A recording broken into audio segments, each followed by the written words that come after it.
இப்போ கொடுத்துருக்க ஆதரவு முழுக்க முழுக்க கெடுதல் தான். ஏன்னா ஆதரவு மட்டும்தான் கொடுத்துருக்காங்க. ஆதரவு கொடுத்தனா ஒரு ஆட்சி அமைப்பார். 8 மாதம் 9 மாதம் சீட்டில் உட்கார வைப்பாங்க. அதுக்கப்புறம் நீ வந்து தேர்தல் அறிக்கை விட்டதை எதுவுமே நீ நிறைவேற்றலை, எதுவுமே நீ சரி பண்ணல அப்படின்னு சொல்லி 8 மாதம் இல்லை 9 மாதத்தில் பாருங்கள் ஆதரவு பூரா நான் வாபஸ் வாங்கிக்கிறேன்ருவான்.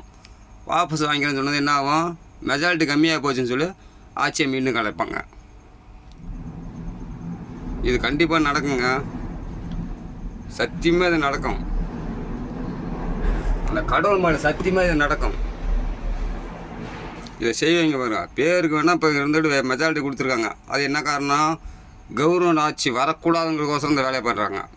ஆனால் 8-9 மாதம் கழித்து பாருங்கள், நீ செஞ்சது எதுவுமே வாக்குறுதி எதுவுமே நல்லா இல்லை, ஆட்சி சரியில்லை, நீ நடத்துறது சரியில்லை அப்படின்னு சொல்லி நம்பிக்கையில் திரும்ப எடுத்து கட்சியை கலைப்பாங்க, வாபஸ் வாங்கிடுவாங்க. அதுக்கப்புறம் இவனுக்கு 2 பேரும் ஒன்று சேர்ந்து ஆட்சி பண்ணுங்க பாருங்கள். இது நடக்கும். மக்களே, தேவையில்லாத வேலைலாம் பண்ணாதீங்க.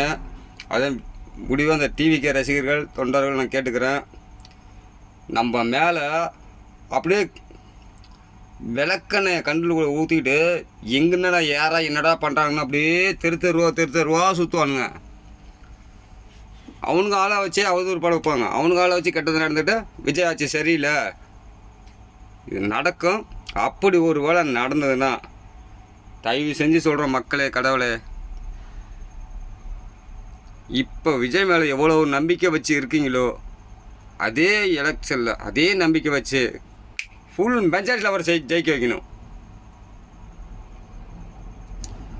இந்த முருகன் கடவுள் ஆண்டவா வரேன், நம்ம தான் காப்பாற்றணும். நமக்கோசம் தான் இவ்வளோ போராடினாரு. உங்களுக்கே தெரியும்.